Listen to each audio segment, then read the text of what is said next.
you so much guys for joining us again. My name is Nyakionja na kama kawaida tuko ndani ya bunge. Bunge. Hey. Our usual culprit, Buffett.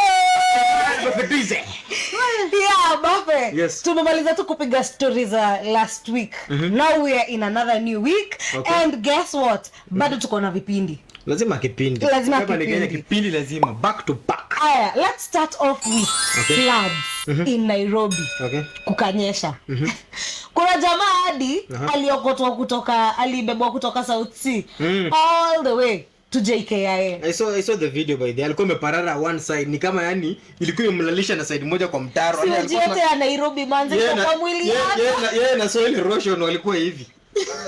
Waligorana. Yeah. Let me tell you something. It's such a shocking state of affair. Okay. Like uliona Expressway yetu. Yeah. It was flooded. Tunaringianga Tanzania. Wa Tanzania wasione hiyo video. Bado sione. Wakiona Expressway ilikuwa 3/4 full of water. Yeah. Na mchingu wako hapo tu ana viatu. Manze contractor, mmeamsha contractor usiku wa manane.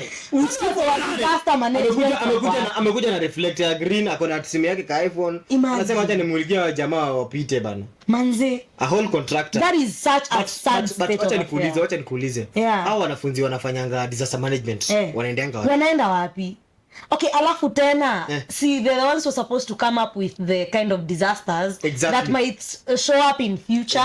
Ndio tuweze sielewi vile contractor anaanza fanya kazi yake vizuri. Ndio hiyo Expressway by the way imetengenezwa imekuwa vizuri. Kata that's a very good job Chinese walifanya. But when it comes to a point that tuna experience a certain disaster or calamity kama kusema kwa na flooding, inamaanisha tusi expect na contractor kuja kufanya kazi. Contractor atakaa in case kutakuwa na maybe damage yenye imevunja kitu kama hiyo highway. But I think kunafaa kuwa na team ya kumanage disaster inafaa like watu wanafaa kupredict waseme kunaweza nyesha na inafaa na hata watu wanataka kuresolve hiyo issue maybe come up with open up the drainage systems in a particular structure you get. But now we have these students in these universities wanaenda wapi? Mimi sijaijo because at the end of the day in as much as tunasema hakuna ati jobs na nini like sasa jana that was a clear image of what the job should be. Exactly.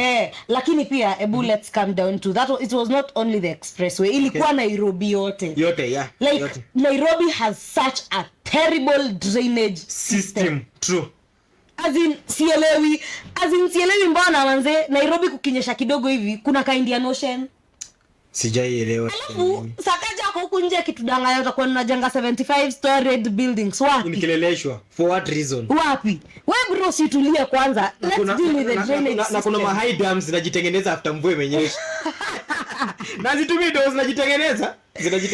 Like let me tell you, hakuna our priorities are so misplaced. As in sielewi mbona our governor anaanza kuangalia sijui story za manyumba, sijui story instead drainage system. By the way, Governor Sakanya, that's a very big challenge and you need to find a way by the to sort out your issue so that in future you don't experience the same problem. In future ni eti kutanyesha tena. We are about to get to the inaitwa the season. The heavy season. Alafu kuko about kunyesha tena but because of your ignorance, last time unakumbuka kibai boats. Now because of his ignorance, tutaendelea tu kutembea kuswim tukienda job. Juu sasa juu ya ignorance yako. That should not. Na kuna kitu mbaya kama wase dead because of ignorance. Because the same people who elected you, the same one succumb to such calamities. Very very sad story. So I think you need to come up with a way that inza able to resolve the issue so that at least wase able kufanya activities zao normally bila kuwa affected na vitu kama and consult. Sisi tunaweza kosa solution but that's not our main line of like a job. But consult those people in those departments. I am 100.10% sure people will give you good solutions na tutaweza kwanza kuna mtu anataka kuwin convince on a Monday morning na mvua. Si ndio? Plus hizi ni vitu zinapen once in a while in Kenya lakini ikifiki happen inakuwa very disastrous.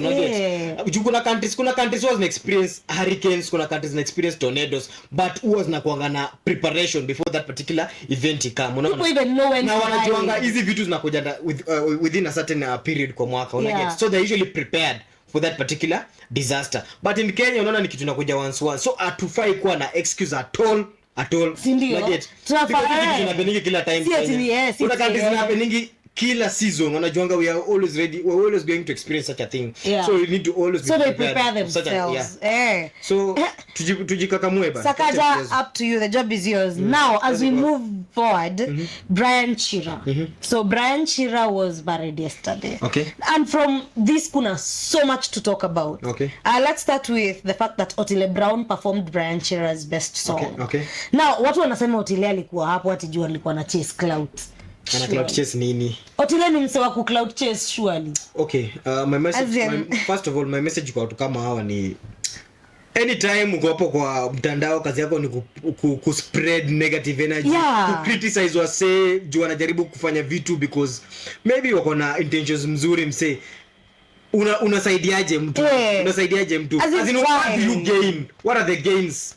Let's put gains in mind. To have such an evil heart. Yeah, let's put this in mind. You mwenyewe unaweza taka ufanyiwe the same thing. Like Otile Brown, I think the reason as to why anaenda kuperform kwa matanga ya Brian Chira is because alikuwa amepata many comments kwa inbox yake akisema Brian Chira alikuwa anapenda ngoma yake fulani. So he had to go and sing it. Yeah. As in just as last respect, unajua. Hey manze wacha kuna roho.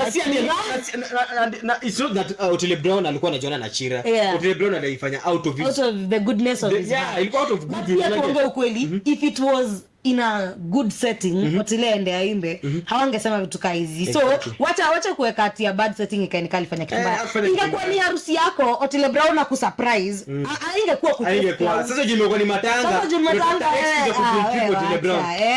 Brown did a good job. Keep it up. Thank you. Smart. Mtu asikwambie kitu. Keep on doing your shit. Exactly. Na si kwa ubaya but mimi nikiolewa siku moja tuko na future utakuja kuperform kwa harusi yangu, si ndio? Damn. Maridadi. Anyway, the story that inakuja kwa hii mix ya Brian Chira's funeral. People misbehaved. True. Manze TikTokers mlituaibisha. Hata kama ndo kwenda ndo last respect send off. No. Okay, I know Chira was a free spirit. I know he was adventurous and all but kuna ile respect. Hata yako anaifanyia huko kwao. Alikuwa anaifanya huko nje kwa. Alikuwa anaifanya na nyinyi. Alikuwa anaifanya na nyinyi. Hakuwa anaifanya na shosho yake ama na wase wa kijiji yao. So wait, at these guys manze it's immediately after the funeral. Hata immediately after during the funeral itself. Manze hata watu wenye wamebeba maua hawezi pata place ya kutembelea. Unasema maua. Watu walikuwa wanang'ang'ana kwa spade hapo kuchukua mchanga. Kila mtu anataka mchanga. Kila mtu sasa ndio alikuwa close na yeye. Watu wanapaka wana dance vibaya, wanakunywa, wanalewa, manze najua ilikuwa road trip na ajui mmefanya vitu kama hizo but you dishonored his memory. Like hata wako anazifanyia huko kwao. Alikuwa anakaa huko Nairobi ana misbehave. Anaenda nako kwani alikuwa ana misbehave na show videos but lakini Wakenya tu. Vipindi. Ebu sasa now we go to such a sad story. Okay. Earlier this week video zikareleasiwa a conference hall in Moscow, Russia. Manze wase wa ISIS wameingia tu na guns pale ni pa. Manze that terror attack was so horrific, man. Let me tell you, it is not just and those guys were taking their time. Like hapo na haraka. Anajua at the end of the day mimi pia nikipata nitakuwa nimeishia. So like I have nothing to lose. It's not it's not the fact that they were walking slowly and all that. It's not the bodies that we saw. They were taking their time. It's the sound. Ukiweka hiyo video on to unasikia tu wakishoot. Gunshots. At ease. They are shooting like they are taking their time. They are taking manze wako tu anatembea anapata mtu yani na si anachapa kila mtu hapo mbele, anachapa mwenye ana choose. Anaambia wewe tulia hapo. That was so horrific. Now, reports have it that before this happened, the United States had already sent a threat huko Russia. Wakaambia their citizens, by the way, avoid concerts, hizo mahalls because ISIS inapanga kitu. So it means that the Americans living in Russia by then were already having the intelligence. I think so. There was a looming terror attack. Of what nationality those who died because walikufa karibu 130. Hundreds of people, 135. Yeah, I think walikufa around 135. na manzea tujaambiwa nationalities. Tunangoja tu kuona nationalities ni gani. Because kama hakutakuwa na any US citizen there, it means that there is something cooking. Conspiracy. We need to know. US inakani kama maybe hata wao. Unajua right now US is not very happy with Russia. Yeah, exactly. Hata wanaweza kuwa waliwalipa waka. And Russia at the same time pia hawaja focus interest zao kwa vitu zinazoendelea. They are focusing on the war in Ukraine. You get? Yeah, because huko ndio focus all the resources, all the machines. US walipata hii intelligence aje in the first place. That's a big question. Hii country is Russia. Hakuna mahali kwa border US ati wanajuana na ati Russia wakuna hata Russia wako na intelligence yao, of course. Yeah, like my point is hata Russia wako na intelligence, but you want to tell me US got the intelligence first before Russia? Alafu if they told Russia, basi you want to tell me Russia did not believe US? Ama because the fact that the level of rivalry between US and Russia is on another equal juu. I think pia Russia pia walikuwa na their own reasons as to why they couldn't be able to trust the information from US. Considering that the US were already aware of what is going to happen in Russia. So it seems Russia pia wako na trust, because how can you trust your enemy and your wacha nikwambia, the enemy of your enemy is my friend. Yeah, I'll explain to you. But you see, US and Russia are enemies, so there is no way that US can tell Russia. There's no way US can tell Russia. There's no way US and Russia can be war. Then US wanaambia Russia ati kuna mtu anakuja ndani kwa. But hapa interest zetu ni the same. Buffet, hapa interest zetu ni the same. We don't want people to die. We are already fighting. We don't want anyone to come in between. But you see, you and me can be fighting. But there is another enemy atakuja. So I prefer your enemy akuje anisaidie haina shida. Nakwambiaje, ISIS is not a group that even the US acknowledges of. We're talking about kina ISIS, Al-Shabaab, Al-Qaeda. Those are groups that US wamesema, by the way, wale, even if we need them, we don't. Manze, you people overdo this. True. So pia US, they are against ISIS. Exactly. So okay, also in as much as mimi na wewe tunapigana Buffet, now you being Russia, me being US, tunapigana, hatutaki vita yetu ianze kuingililiwa, kuchangiwa na watu wengine. Ni kama unataka kuniambia tupatane mahali tuanze kulima na makofi and then watu wengine waingililia. Hatutaki, tunataka kumalizana. But I'm pretty sure in as much as utakuwa unataka kufight na mimi na utaki support ya mzee mwingine, niko pretty sure utakuwa unafurahia ukipata enemy mwenye anakusaidia kunimaliza. Enemy kama ISIS, unajua I'm talking about kuna it comes to war, enemy. US wangeenda Kenya haimaanishi ati wewe ni enemy mkubwa ama enemy mdogo. As long as you are my enemy, you are my enemy. If US do anything to win the war. Yeah, if US was seeking help from any other country, so walikuja Kenya wakatuambia tusaidieni kumaliza watu wa Russia, that would be understandable. But manze, we are talking about ISIS. This is a terrorist group. I get. Do you understand the magnitude of this story? Like, this is a terrorist group. We're not talking about ati walienda wakaambia military ya Kenya iende ikataka Russia. Ati military ya Kenya ikaenda. Hiyo tumekuwa tu story nyingine. You want to tell me the United States can trust a terrorist group just to make sure their enemy is dead? Yeah. Okay. Yeah. Sawa. That is it. In the same states, a very major bridge in Baltimore ilikamika collapse jana and 7 people are feared dead. I think number ishafika 7 sasa, but ilikuwa cargo ship. So the bridge in Baltimore was, I think is the one, kama sija mistake, it's the one that was built by the slaves. Yeah, I remember. Sasa ndio nilikuwa nakwambiaje Buffet kwa hii story. Yeah. I think US should just revise all of their structures. First of all, structures yenye walitumia mtesa watu mnafikiri walikuwa wanajange wako wamechoka. Nyi revise hiyo, lakini yenu ya cargo ship is such a huge ship. Cargo ship, by the cargo ship unajua kuna vitu in as much as tunaweza jipiga kifort tuseme tuko na the best engineers kama kuna structures, inafaa kuwa able to understand that these structures zenye tunatengeneza ziko able to withstand impact ya natural to some point. Unaget, kuna vitu zingine huwezi avoid, like unajua earthquakes, earth tremor ni kitu inaweza kuwa controlled na some bridges in China, you get, those kuna organism bridges modern zimetengenezwa zinakuanga tengenezwa in such a way that ziko also flexible to the ocean, they can even move exactly, but sasa ndio hicho ikiamua inaamua kutuma earthquake. Hebu kidogo, by the way, kwa history ya cargo ship, the materials are you understand kama hii cargo ship ingekuwa in China, hiyo bridge ingeinuka, cargo ship ipite na bridge irudi. Ina depending hiyo cargo ship ilikuwa wapi. Ina depend ilikuwa wapi. Ndio nakwambiaje, if that was in China. Yeah, it was if that was in China, hiyo bridge ingevunjika. But sasa US hawataki ku revise their structures. Na wanafaa ku revise their structures. Make them modern, man. Mlijengewa na slaves. Hey, make them modern. Make those structures modern. Now, US imekuwa tu na drama. So there's been stories about sex trafficking. Okay. So Sean Diddy imekuwa hata imedrag kina TD Jakes, the pastor.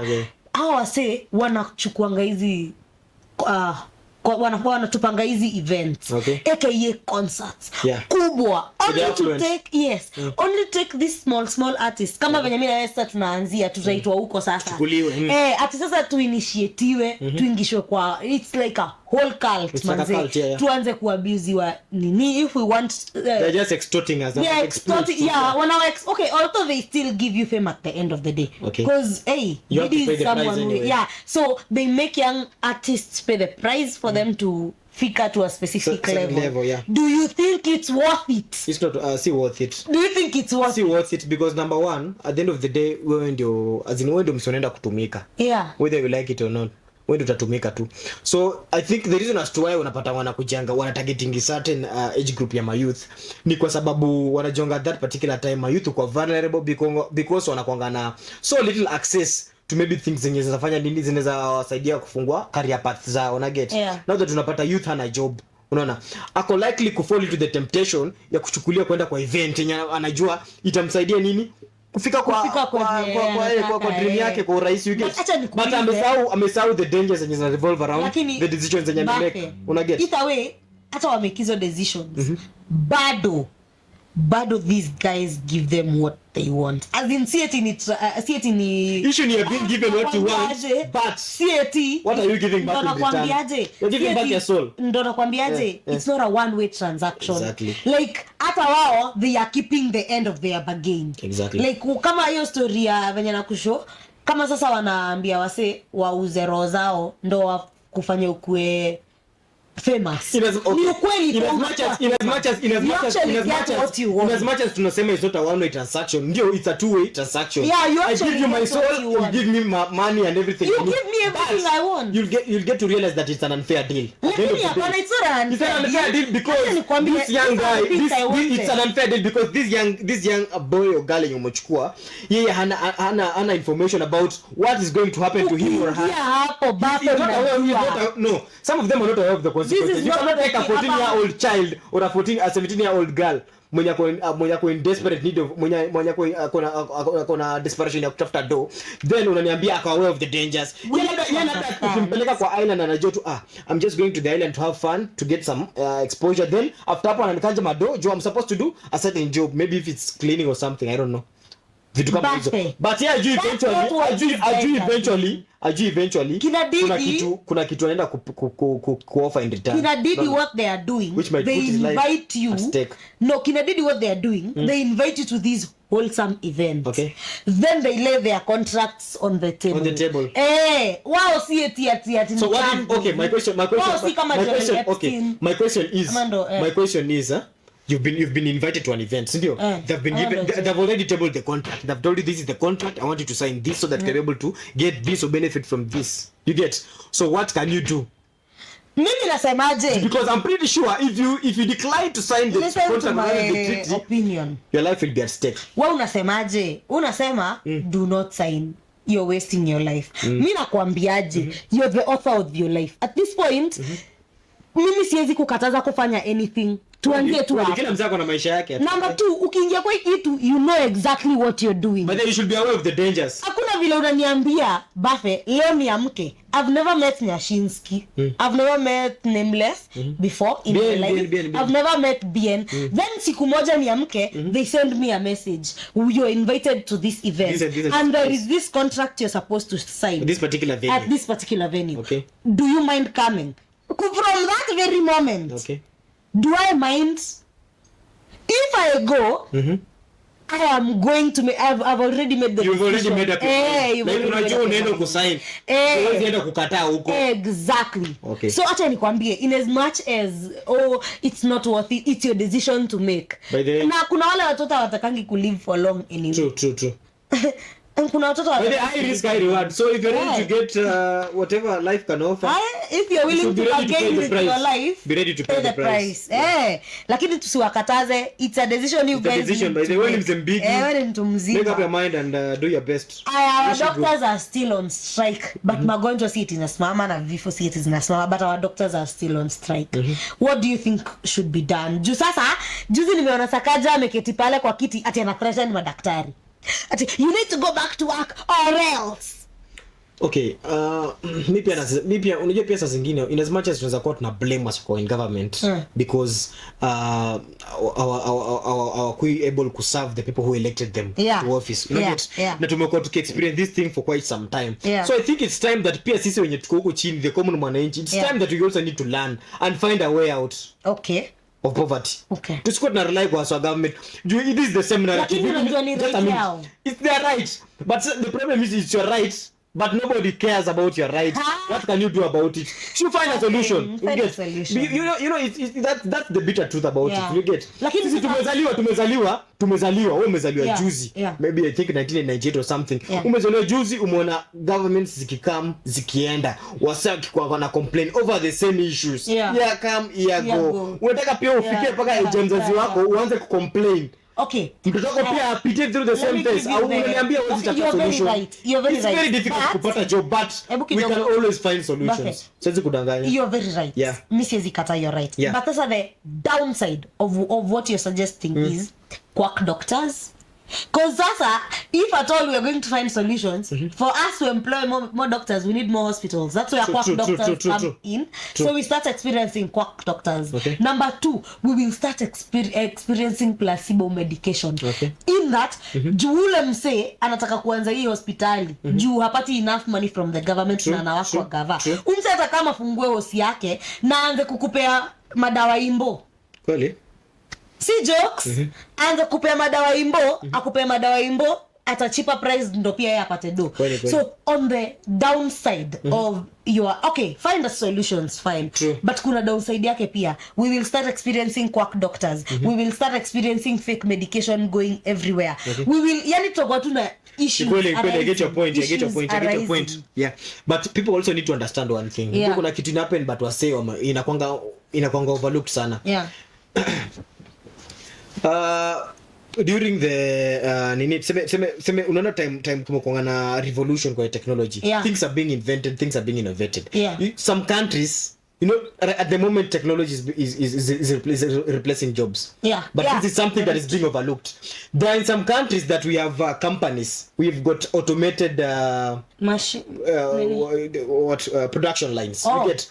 Kitambo tulikuwa na companies na employ wase wana pack vitu. Nowadays people are using machines. Machines only need power to be run or to be controlled. People need to be paid. Heavily, people need to be compensated in case they face a certain lakini hii career yao sana even if in their career we still need doctors. Doctors are needed, but the reason as to why sahi unaona wase wengi walipi ni because pesa iko kulipa wase lakini haitoki. Kwa sababu gani? Kwa sababu wase kulipwa ni expert kuliko kutumia machines. Machines ziko cheap. The machines, let me tell you something for free. Let me tell you something for free. Are you aware that we've got robotic surgeons that can perform surgery to human beings with precision compared to human beings? Lakini hiyo haijafika mbagati. Haijafika mbagati kwa sababu ndio tuko nayo pia azitoki za kwenda kubuy hizo machines. Tuko na government, unajua the government is the so sasa madaktari waache kulipwa ndio tupate pesa ya hizi machine ama unasemaje? Si waache kulipwa, anasema unapata the main reason as to why pia wase fulani pia hawakuwa employed ni hii kitu ina happen ni as in technology ya replace jobs pole but ni kitu inakuwa overlooked. As in wase since wanaenda shule na graduate wanaishi kwa hiyo illusion ya lazima nikuwe surgeon. But amesahau pia magavana kuna mpango zao dark. Let me also talk. Let me tell you something. I was watching an interview somewhere. I think it was NTV with Dr. Kengori. Okay. Alikuwa host surgeons. Okay. And apparently they were complaining that hatuna hata enough surgeons. So kama hatuna hata enough surgeons, what is going on in our government? What is wrong with surgeons wako? Anasema hatuna enough cause alisema tuko na I think 29 neurosurgeons in the whole of Kenya. Okay. No, that is not even one per county. Per county, yeah. Those are so few. Because there are 47 counties. Neurosurgeons. So that's I think more than half. But sasa we have so few neurosurgeons, basi tuko na fewer even surgeons, you understand? Mbona basi daktari na complain hajalipwa? Because I'm tending to think if at all these neurosurgeons wanafanya kazi poa, I think wanalipwa poa pia. Like kuna ile ku upgrade kwa exactly, okay it's iko ubaya but I think pia wao pia wakarion uende usome tena, increase your knowledge because the amount of money you are paid is commensurate to the level of experience. Yeah, so I'm thinking the higher you get the more the money. Yeah. So pia siko ubaya, let's try pia nyinyi msome wenye kwanza hawa wenye wako like around 45-35 and then kusoma ndio muondoke my interns waingie in your position. Mambo zetu baadhi wamekwama kwa maofisi wataki kutoka. Wataki kutoka. Okay, I'm thinking this for this to be done. Watu warudi shule. Madaktari wale especially wale wenye walikuhamia pale tu kwa udaktari waregeshwe shule. Wa upgrade. The moment they upgrade, these interns will now start upgrading to doctors. Kidogo warudi shule but intern akikuangalia cheki. Intern akikuangalia hivi. Yeah?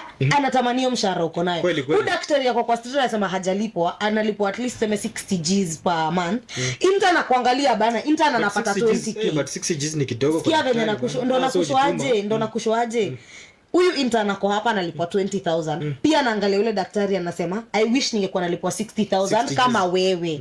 Sawa. Na huyu daktari mwenye ako hapa ana complain juu kuna daktari anaangalia pia yeye analipwa like 150. So in as much as tunataka kupandisha hizo mamishahara, how about to we earn to learn more, tupande hizo cheo ziko hapo because the higher we go the more the money. The lesser and then the more the vacuum. So the more the vacuum, the more watu wenye wanaenda shule wanapata makazi. The problem you're having in Kenya is that the problem you're having in Kenya is that able to pursue further studies in your career isn't a promise that you're going to get the same job. Lakini this is it. I'm telling you, there's already a vacuum. It's not a guarantee. I'm telling you, there's already a vacuum. Listen to me, hapa kuna vacuum tayari. See, we are coming to create vacuums. Okay. The fact that neurosurgeons in 29 peke yake in a state. No, it's not an assumption. Nisikize. The fact that neurosurgeons are only 29 in a country with over 43 counties. The fact that neurosurgeons wako in a country yenye iko na 47 countries. 47 counties. So, counties I mean. Madaktari wanasema we only have 29 neurosurgeons. Okay. So imagine if madaktari hao wengine 29 of them extra wanaweza jitolea. Sasa I'm saying we look at it from a different perspective. I think sisi tupigane na na gava ilipie hawa wasefi. Yeah, but the Jalango was doing a very good job. Alifanya kazi nzuri. Yeah. So ndio Jalango akatoka, akapanda, akaenda in a different career, upgrade. Akaacha space. Obina akapata space kwa radio for the first time. Yeah. So I'm saying if we can only learn not to be stagnant PSCC. Let us learn to some, let us move to the next position to achie hawa watu wengine pia space for growth. Bana kuna watu wameshinda in the same career for years. Because 70 amekaza. Kwa shule fulani mtu anasema I've been in this school for 17 years. Nako proud by the way. Why are you even proud? Unakaa hapo kufanya nini? Unafaa kuwa after like 10 years unafaa kuolisha kuwa lecturer. Ukaenda uka-upgrade your knowledge ushakuwa lecturer. Kama mko hata motivational speaker mahali. Usikwame yako pendo yamengangana na CV anapeleka na printer na tupa. Amefanya education kaya na haezi ajiriwa juu wewe umefanya kazi for 20 years. Uko proud unasema umekaa hapo 20 years. Wacha tusome pia. Do you understand what I mean? If we learn to move forward. But I'm telling you I'm not stopping. I'm doing my masters, I'm doing my PhD not because of any other reason. Na upgrade. Kuna mse hapo nyuma yangu. Ana look up to you. Pia the same process. Na kuna mse anataka pia kuketi kwa bunge. Sitaishi hapa kwa bunge for years and years. Hapana. Exactly. I'll only give you bunge as long as I am in bunge. Tuna upgrade, tunapata watu wengine wakati kwa hiki tu wanawapea muhahe. Unaonacha. Anyway, tufike hapo before we attack the dollar in our next session. We are going on a short break. We'll be right back. Kaput the break, kaput Buddha. Aya.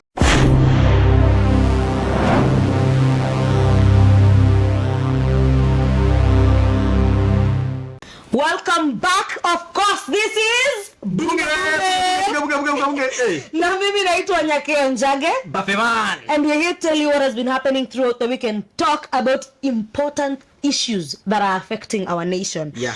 Buffet, I need us to talk about the dollar. Yeah, Juu ini kitu tujaongelea and it's something we need to actually talk about. Kweli. The dollar had gone quite high. Exactly. Ilikuwa imeshoot. People had lost hope kabisa. And then the dollar immediately came right back. Now people are smiling. Now let's talk about why the dollar went up in the first place. Okay. Dollar ilipanda juu kwa nini? Okay, number one, the reason as to why dollar I think ilipanda. Yeah. The deni. Bado tulikuwa na deni bigi sana. Okay. Unaona? Tulikuwa na deni mob sana. So investors wanaanza kukimbia ama. Exactly. Na definitely wakikimbia na maanisha no money in the country. Activities plani, kuna activities plani was na generate revenue for the government. Na get no able to pay back the debts. But you get to realize that as the investors get discouraged. Small investors mob walianza kwenda wapi? Tanzania. Because Tanzania at least waliona ni place kuna hopes za businesses zao ku thrive. But since walihepa Kenya inamaanisha tulikuwa na debt iko juu na business zao, meaning our currency is going to be weak. Yeah. So I think the reason as to why Sai dollar imeshuka and people are now smiling or thinking that things are okay. Let me just advise my fellow Kenyans. By the way, hatuko pale pazuri. Dollar kushuka. Dollar imeshuka. Tell them why dollar imeshuka. Dollar imeshuka because the president of the Republic of Kenya amechukua deni ndo alipe the debt yenye ilikuwa the previous one. That's not even the problem. Tell them what's the biggest problem. The biggest problem is that we've got a bigger debt. Ni kama sasa ukikopa 500 unakopa 700. Tena unaregesha ile 500 uko na 200 juu. Bado uko na deni. So bado tuko na juu, which will later accumulate into a lot of interest. And you're supposed to pay it back in 2029 I think. Okay, tuachie tu hapo inakuwa kivumbi. Tuachie tu hapo. Hapo sasa ndio utaona dola inapanda mpaka hata 250 300. Okay, let's just say we are observing. Hatujafunga macho.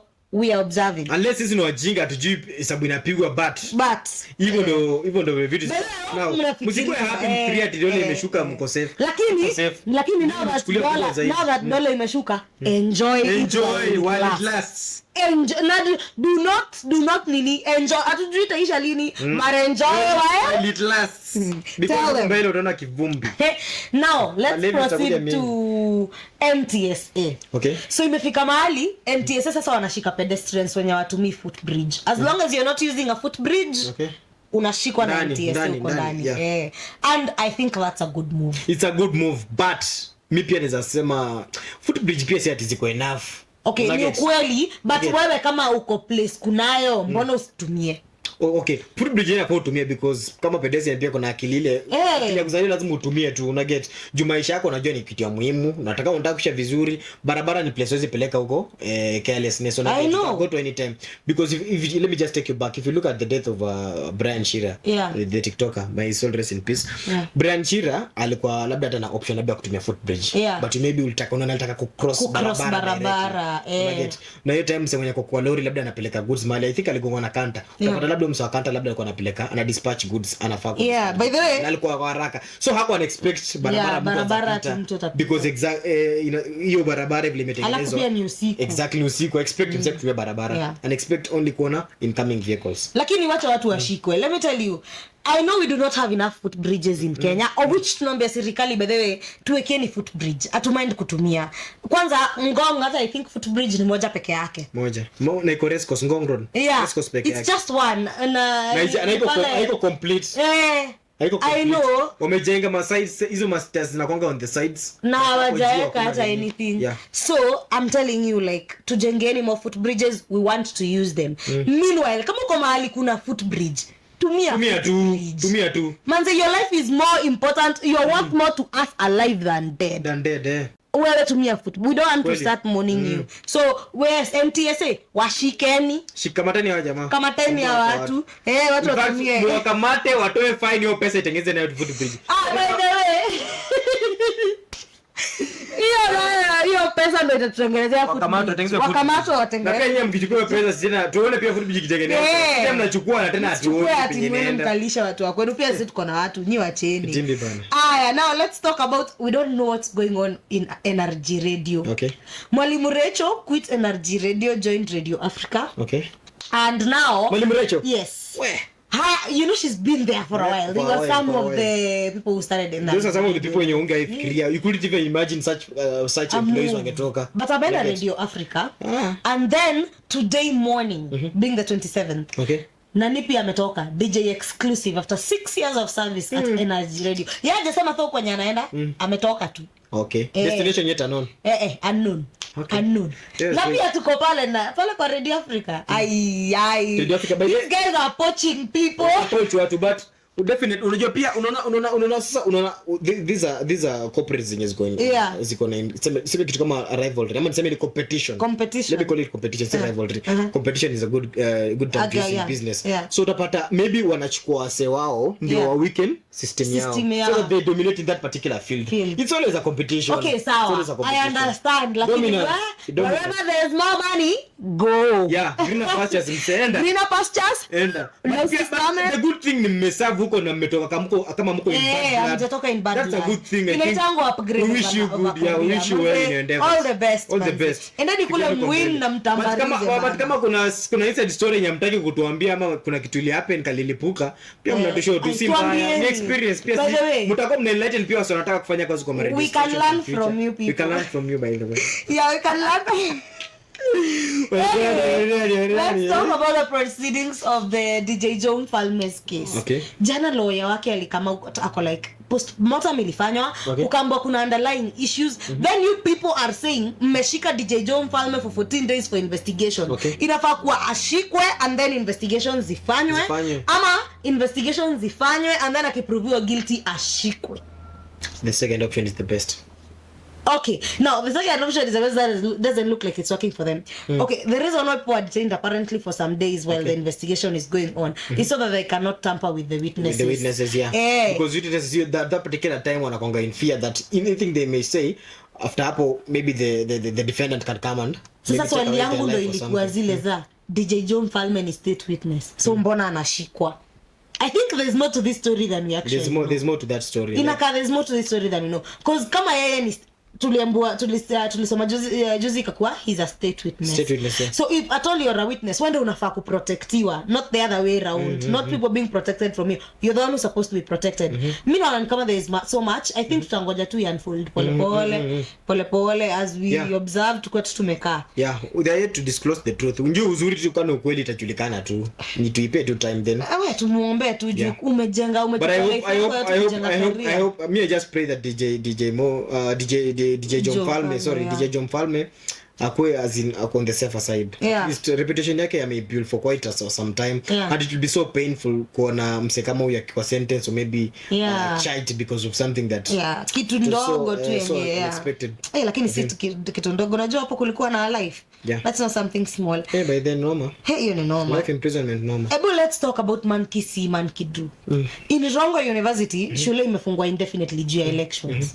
Like iki tu ya elections, man, it's trickling down from our ancestors. Manze kila time tukihave elections watu hawakubali kushindwa.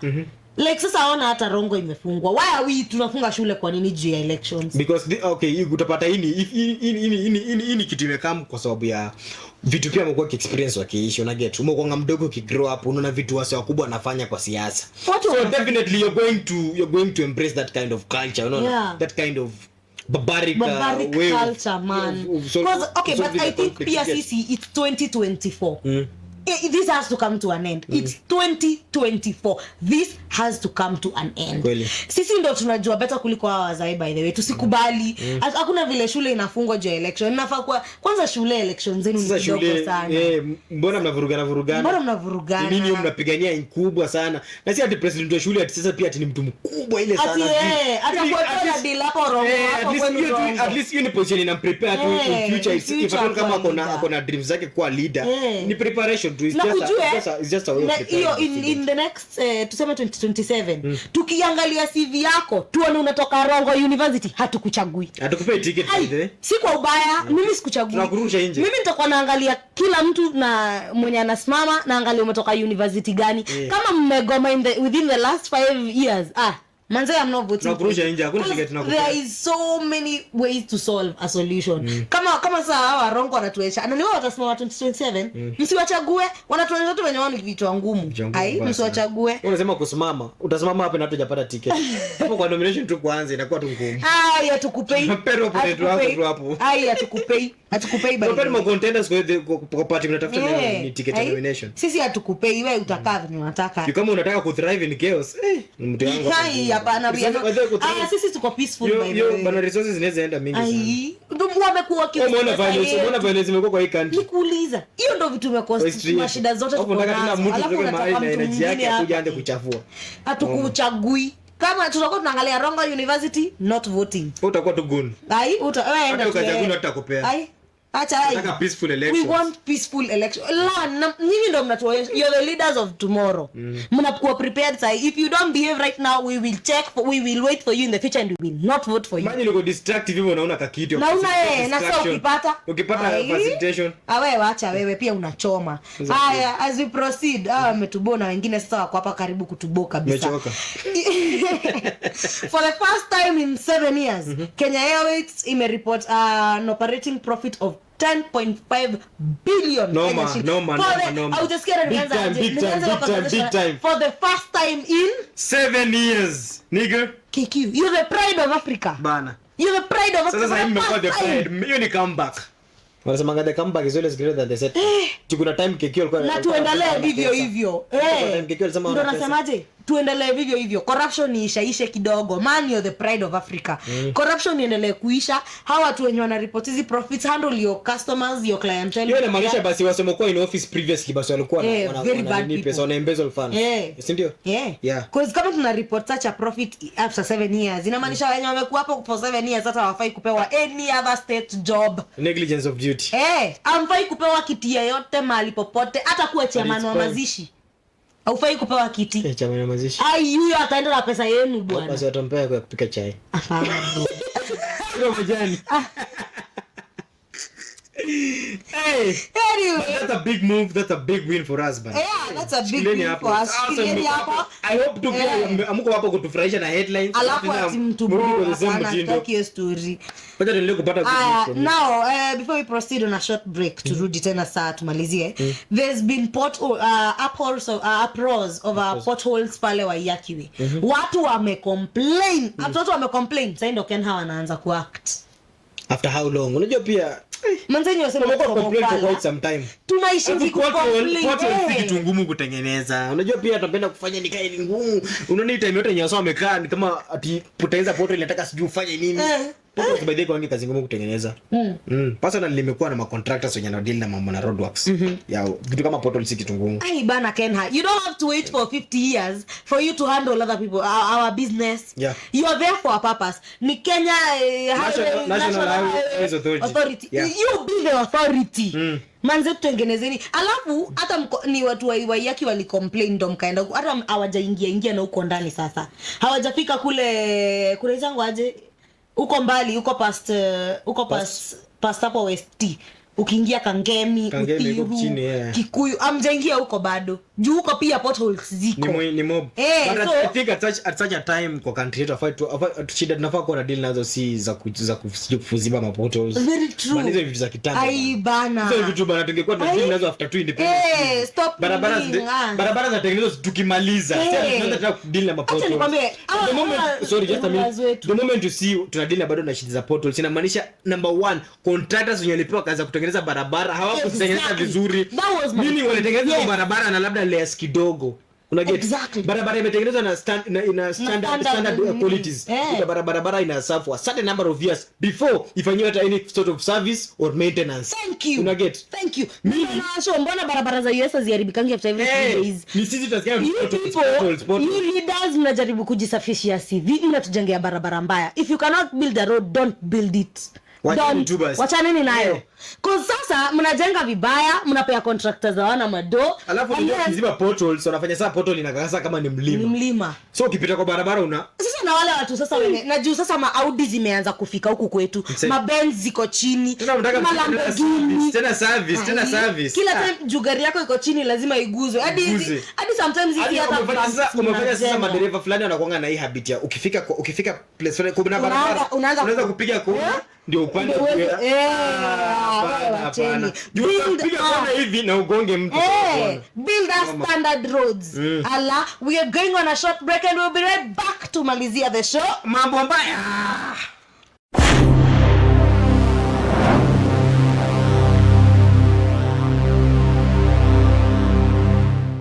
Alright, welcome back to this is Bunge.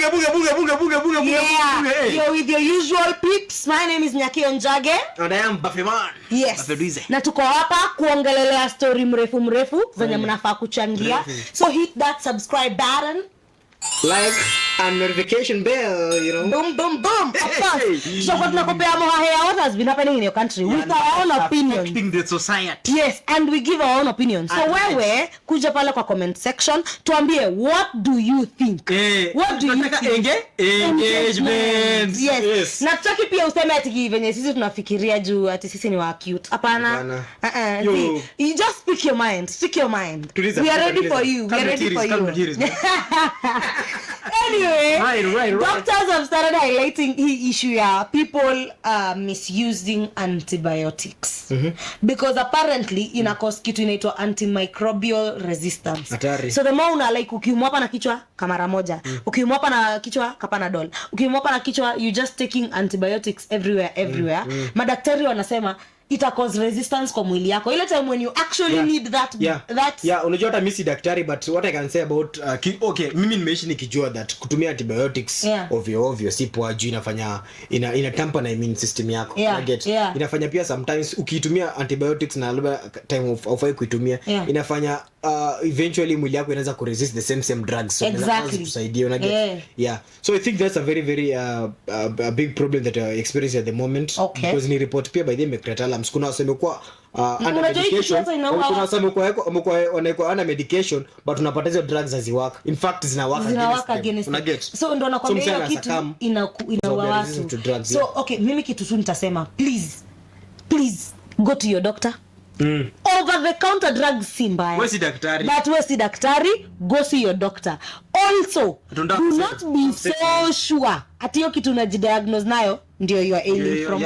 Honest to God, it may not what you're ailing from.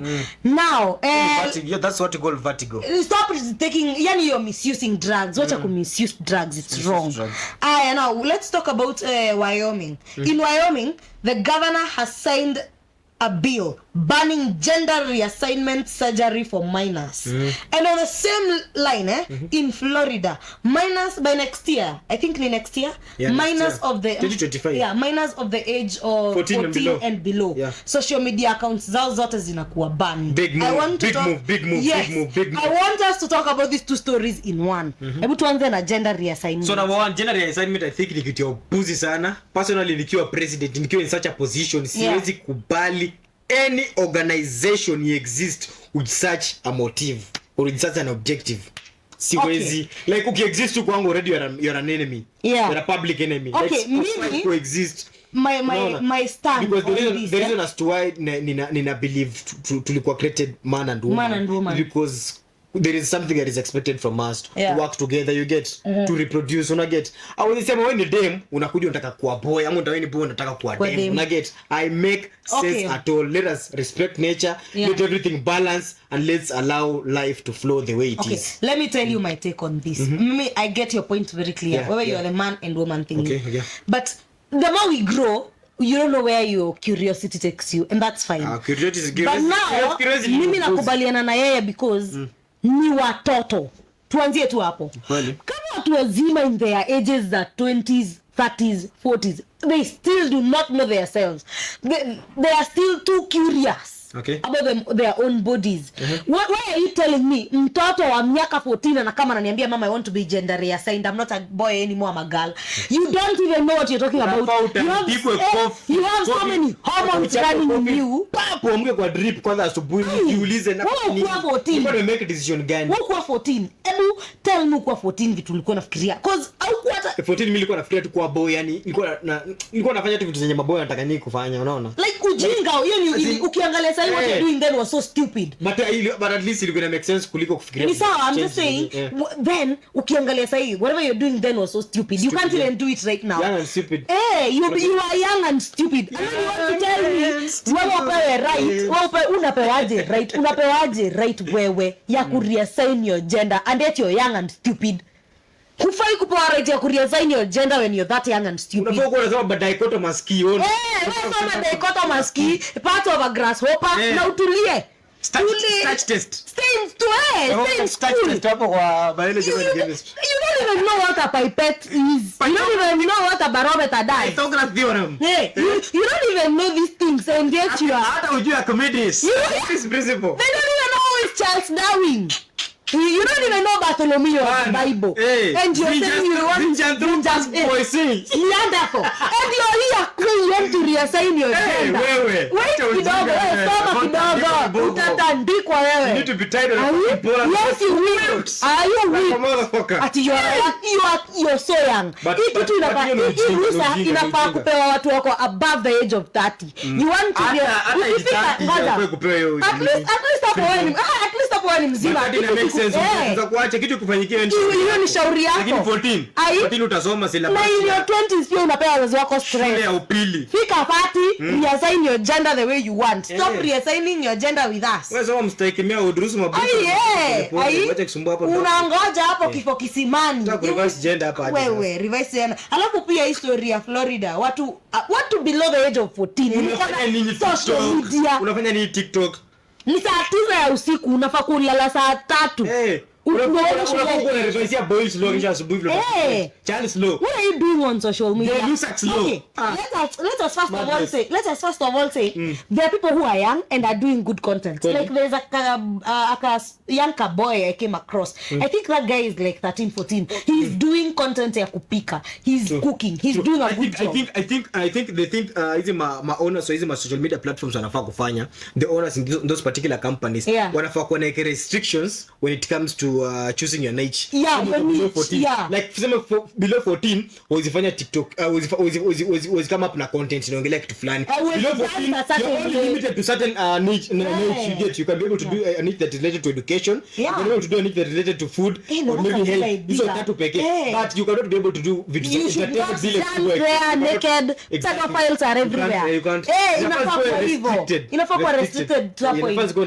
Mtu below the age of 14 usikuje kule kutudansia ukiwa uchi. Na pia on your for you page usipate mtu yote ana dance uchi ama mtu anaongelea sexuality ama be able to access particular platforms, unaona. I think tukaweza regulate hivyo. I think that will work, but pia we need to realize tunaenda tu platform yetu but pia we need to realize watu ni wajanja kuliko huwezi shinda student. Bado kuna wale wenye watapenya, but we'd rather deal with wenye wanapenya other than to deal na a problem in a whole. True. Like the more the restrictions, the lesser the problem. Exactly. And you deal with the few of you who are trying to go past the laws than could deal na generation yenu yote. You people, pedophiles are everywhere. We are kunafaa kuwa na ma sanctions in the case that kupata una breach hizo regulations ama policies tumeset.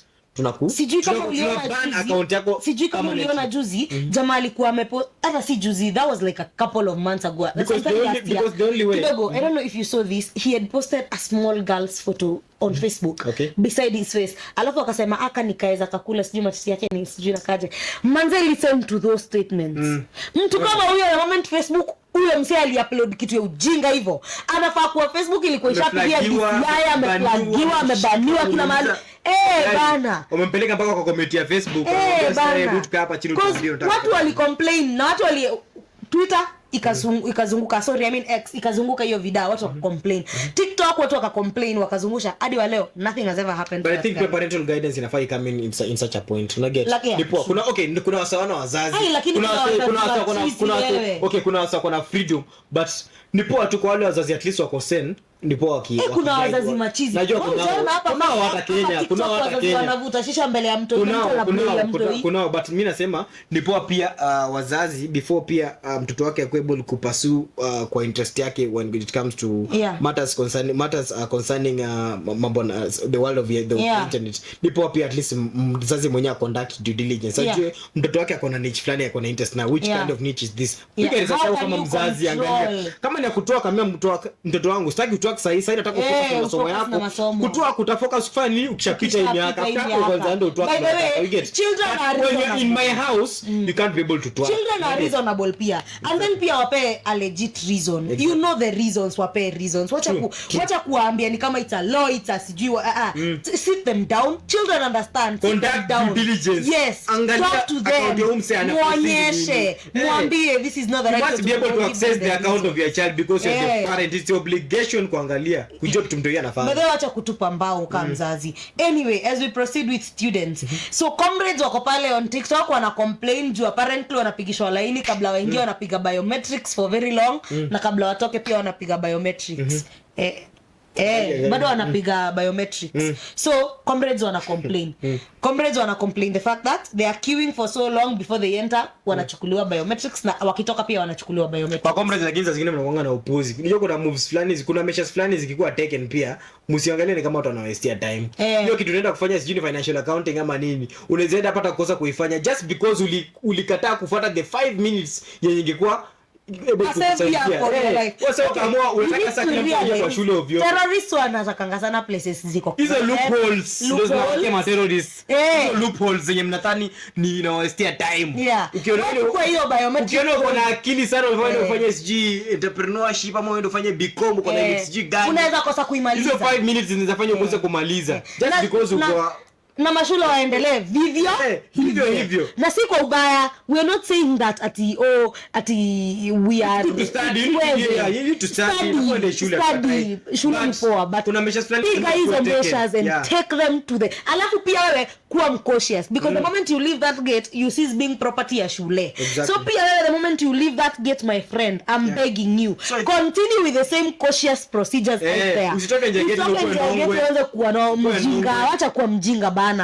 Kubalini biometrics, we need our people safe, we need our students safe. Your parents are waiting for you back home. Uwapeleke wala ndo cash breaker. Yendo generational cash breaker. The second breadwinner. Yes. After your dad you're the second bread. We are waiting for you out here. Bro, kubali hizo biometrics na ukitoka nje pia safisha rada. We need you out here. We need you. Unafikiria tu vitabu hapo na maisha yako iko at stake lakini umefikiria vitabu tu. Kubalini utakosa hata kuzisoma. Kubalini it's such a good move na shule zetu ziendelee vivyo hivyo. Hata mkiweza hata hii ya macho inaweza waka. Biometrics ni poa sana. Hata ya macho ikiweza ni poa. Mtu akienda bwana kuskaniwa uso. It's a very good move. Tunajua kuna intruder ama kuna visitor, tunajua tu ni visitor. Usi wanafunzi ni visitor. So in case if anything happens in school tunajua ni huyu atakuwa held accountable. We have someone to point fingers at it kila time. Sisi tunaanza kugamble sijui kama wanafunzi wa wapi sijui za kwa nani. I know that's right. Fuzi. Aya, now tuendelee tukimalizia. Does your wife have your bank account? Babu Owino aliulizwa hiyo swali and he went all out. Okay. So what this particular lady did initiate divorce. Na initiate si ati ile yenye inakuanga cost na vitu azini kitu ina grow gradually. Initiate tu hivyo tu abruptly tu because she knew what she wanted from this particular So me what I can say is that it depends on the kind of love partner you choose. Una get you need to kwanza unafaa ukae na mwanamke vizuri ujue vile vitu ziko then eventually unaweza kufanya nini kuentrust pia if someone has been very good to you there's pia acha nikwambie ukweli. There's a way someone behaves, you can truly tell if they are a good person or not. A bad person, yeah. Yes, kuna venye watu wana behave. Yeah, the people who come and change. Yeah, the people who come and change. But hiyo na only like 1-2%. Tabia za mtu unaanza kuziona hata before ako na pesa. Hata akipata pesa kidogo utaona tabia.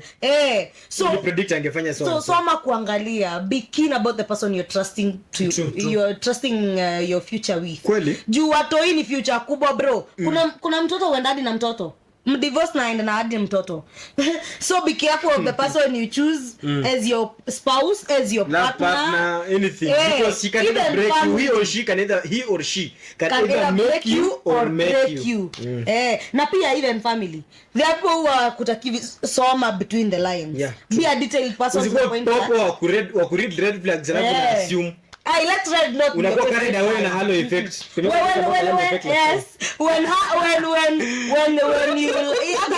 When you know life bana, don't let red be your favorite color. But at the end of the day inafaa ujue peke kitu moja, maisha ina formula. We are all here to risk. Now we hope for the best also. Yes. Ukiangukia the right side of life, wewe unashukuru. Ukiangukia the wrong one unalearn. Tena una the same brain that made that money can make it again. Do not give up. Be ready to start. Be ready to start from somewhere, because the second time you're going to start from scratch. You'll be starting from somewhere. AKA experience. Na kama mnataka ma motivational speakers, tupo. But not for hire. Anyway, that has been our show for today. You have been with me. You've been with me, your girl Nyakia Njage. Finya your button and subscribe. Finya notification. You know. And this has been Buffet. Hit that notification bell, baby. Hit it. We love when you hit it. Yeah. By the way, cheteni pia na engagements hapo. Kama kuna comments mnataka kumake, kuna mahali mnaona tumesema kitu yenye labda iko. Yaendi venye inafaa kwenda. Na labda kuna information about something. If you even have the latest information, enlighten us. Talk to us. We love you. Talk to us. Yes. You know, we are ready for you. We can also host you someday at Bunge Special. Yes, please. So, you have been with us. That has been it from us today. We wish you all the best throughout this week. We shall see you again on Sunday. Kimukurugenzi, adios muchachos. Peace. Ay, namna gani?